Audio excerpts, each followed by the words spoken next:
오늘은 이 말의 위계 질서에 대해서 설명을 좀 해볼게요.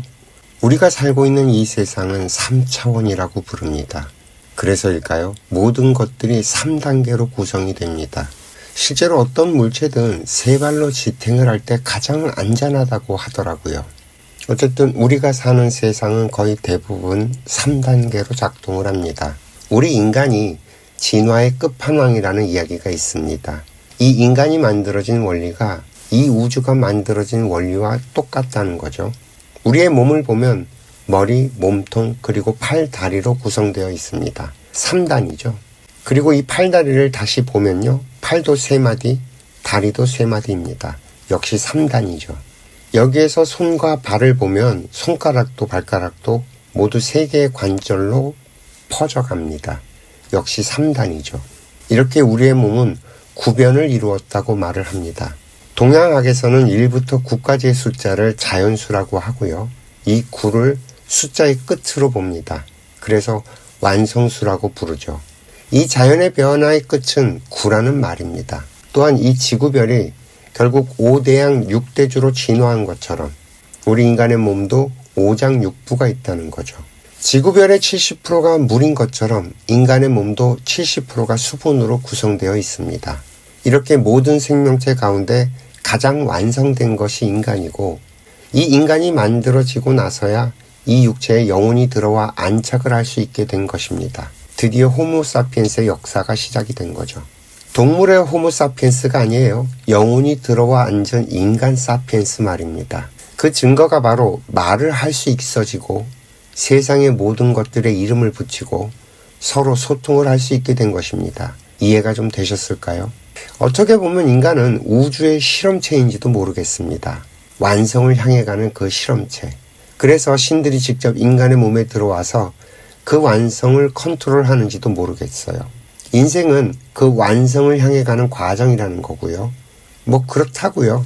3차원이라서 3단계로 운영이 되고 있다는 이야기를 하려다가 여기까지 왔습니다.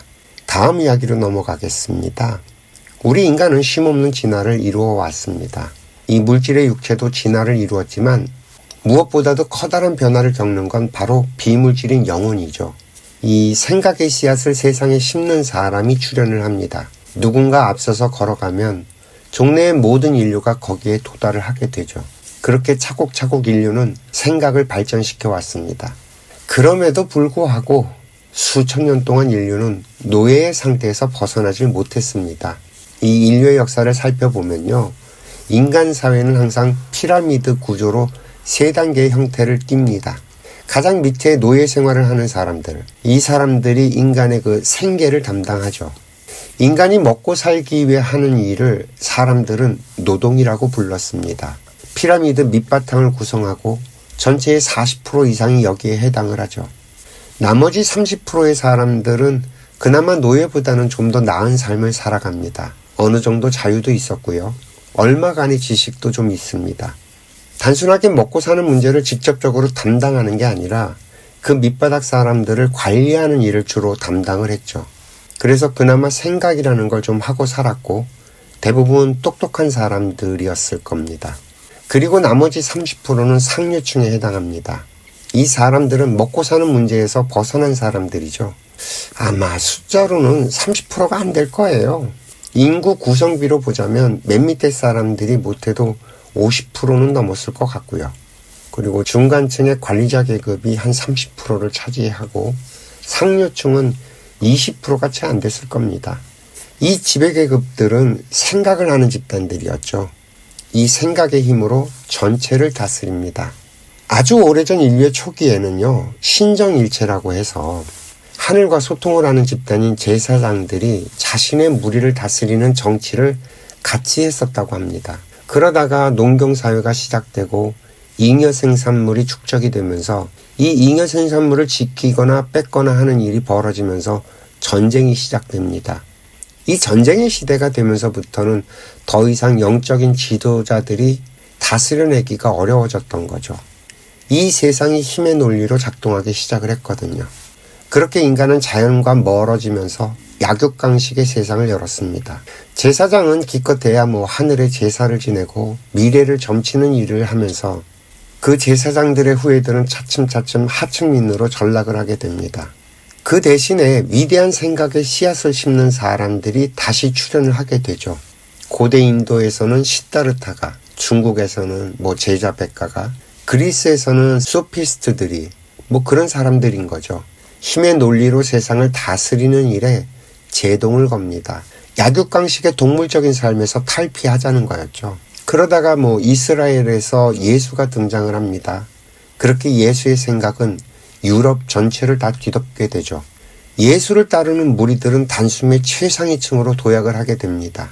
동양에서는 당송시대가 되면서 공자를 따르는 무리들이 세상의 중심이 되었고요. 육아의 그 성약 같은 것들이 도약을 하게 된 거죠. 이렇게 두 축이 이 지구별을 아주 오랜 기간 다스립니다.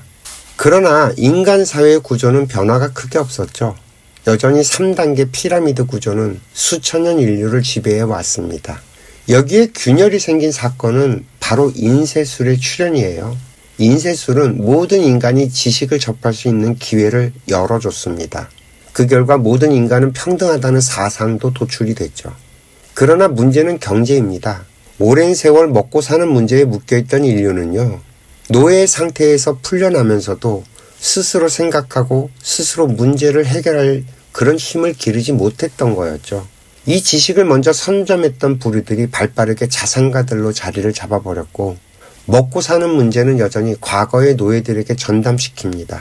말로는 자유인이라고 부추기면서 경쟁이란 욕망을 다시 부추기고 노예에서 노동자로 이름을 바꿔버렸습니다. 노예에겐 자유가 없지만 노동자에겐 자유의지가 있다면서 이 자유의지로 자발적인 노예 생활을 하도록 유도를 한 거죠. 이 노동자라는 이름을 부여받은 인류는 여전히 돈의 노예로 살아가고 있습니다. 이것이 21세기를 살아가는 우리들의 모습이고요. 참혹하죠. 정말 비참합니다. 미국에서 노예 해방이 일어나던 때에 남부의 노예들은 다시 주인님을 찾아갔었다고 합니다. 먹여주고 재워주기만 하면 다 된다면서 다시 노예로 살게 해달라고 주인에게 매달렸죠. 그보다 먼저 영국에서는 농노에서 벗어난 자유인들이 도시로 달려가 공장의 노동자가 됐습니다. 먹고 살게 해주니까 아무리 고단해도 자발적 노예 생활을 했던 거죠. 우리 대한민국도 한번 살펴보자고요. 물론 우리가 서양과는 좀 다른 구조이긴 합니다만 우리 한반도 역시 노비제도가 사라진 게 이제 겨우 130년 남짓 됐나요? 조선은 철저한 신분제도의 사회였죠. 조선의 고종은 외세들의 등살에 못 견뎌서 이 노예제도를 폐지합니다. 그러면서 서양식의 교육제도가 들어오죠. 대한민국은 글을 배운 사람과 배우지 못한 사람으로 나뉩니다. 특히 한국전쟁 이후로 이 나라에는 인류 역사상 최초의 사건이 벌어집니다. 남녀노소 누구나 배울 수 있는 권리가 주어진 거죠. 이거는 인류 역사를 통틀어 봐도요, 대한민국처럼 전격적으로 일시에 모든 국민이 교육을 받는 일은 정말 전무후무합니다. 이 사건이 어떤 의미인지 잘 모르실 것 같아요. 우리가 살아온 삶이 어떤 의미인지. 이 대한민국은 탄생부터가 참 드라마틱합니다. 한반도에 살던 우리의 조상들은요, 인류 역사에 드러난 적이 없는 아주 조용하고 평화를 사랑하는 낙천적인 사람들이었죠. 이건 좋게 말해서 그런 거고 직설적으로 말을 하면 인류 역사에 한 일이 하나도 없는 한량들입니다. 우리는 그렇게 이 반도 안에서 수천 년을 살았어요. 그러는 사이에 이 지구별에서 살아가는 다른 민족들은 정말 서로를 죽고 죽이는 전쟁을 수천 년간 반복하면서 지식을 만들고 진화 발전을 시켰습니다. 인류가 만든 모든 것들엔 수천 년 인류의 희생이 녹아 있어요. 우리는 그것을 그냥 그대로 통째로 가지고 들어와서 교육을 받았죠. 이 지금의 대한민국은요, 이 지구별 인류의 희생으로 만들어졌다는 얘기예요. 대한민국은 인류가 키운 나라예요. 한국전쟁이 터지고 풍전등화에 처했을 때도 이 나라를 알지도 못하는 그 수많은 젊은이들이 이 나라를 찾아와서 구해줬어요. 그들이 흘린 피와 희생을 우리는 아직까지 갚은 적이 없고 말이죠. 우리가 그 폐허 속에서 일어날 때도요, 국제사회의 원조가 없었다면 불가능했다는 거죠. 이 자본과 기술은 우리의 것이 아니었어요. 그리고 우리가 만든 물건을 사줬던 건 또 어떤가요? 그렇게 형편없는 제품임에도 불구하고 싼 맛에라도 사줬던 수많은 나라들. 이건 정말 기적입니다. 대한민국은 이 지구별이 키운 거예요. 현재 우리들이 그렇게 자랑스러워하는 K-팝, K-드라마, K-문화는 인류의 것들이지 대한민국만의 것이 아니라는 말입니다. 물론 고생했죠. 이 나라 안에서 희생된 피와 눈물의 역사는 뭐 없었을까요? 당연히 있었죠. 그러나 큰 맥락에서 보자면 우리들의 희생은 세 발의 피라는 것뿐입니다. 이 사건은 인류사에 존재한 적이 없는 기적 같은 일입니다. 그리고 이거는 우연이 아니라는 거죠. 이 지구별이 인류 진화의 마지막 장을 열기 위해서 벌인 한편의 쇼라는 거예요. 드디어 때가 돼서 다 성장한 대한민국이 K문화를 들고 인류 사회에 드디어 대한민국이란 이름을 걸고 등장하고 있으니까요. 그런데 우리들은 어떤가요? 인류가 만들어 놓은 온갖 논리와 사상을 가지고 들어와서 이 나라를 건설하고 오늘날에 이르렀습니다. 당연히 갈팡질팡 온몸으로 직접 경험을 하며 살았죠. 그렇게 우리에게 들어온 지식과 정보는 사실 우리들의 답은 아닙니다. 우리는 그저 경험을 통해서 몸소 체험해 본 것에 불과하죠. 그러나 우리들은 각자 자신들이 접한 정보와 지식을 답이라고 정해놓고 서로 등을 돌리고 극한의 대립까지 달려가고 있습니다. 형제가 형제를 미워하다뇨. 이게 말이 됩니까? 도대체 우리가 수천 년 이어져 내려온 우리의 정신이 무엇입니까? 우리 민족은 한 민족, 하나의 민족이라고 했던 거 아니었던가요? 그동안 우리는 공부하는 학생이었지 아직까지 세상에 한 일이 없습니다. 우리는 그동안 배워왔던 모든 것들을 이 바닥에 잘 내려놓고 새롭게 정리를 해야 할 때가 온 겁니다. 참 거짓을 다시 써야 한다는 말이에요. 다시 말씀을 드릴게요. 여러분들이 알고 있는 건 진실도 정의도 답도 아닙니다. 그저 수천 년 인류가 만든 생각의 결과물들일 뿐이에요.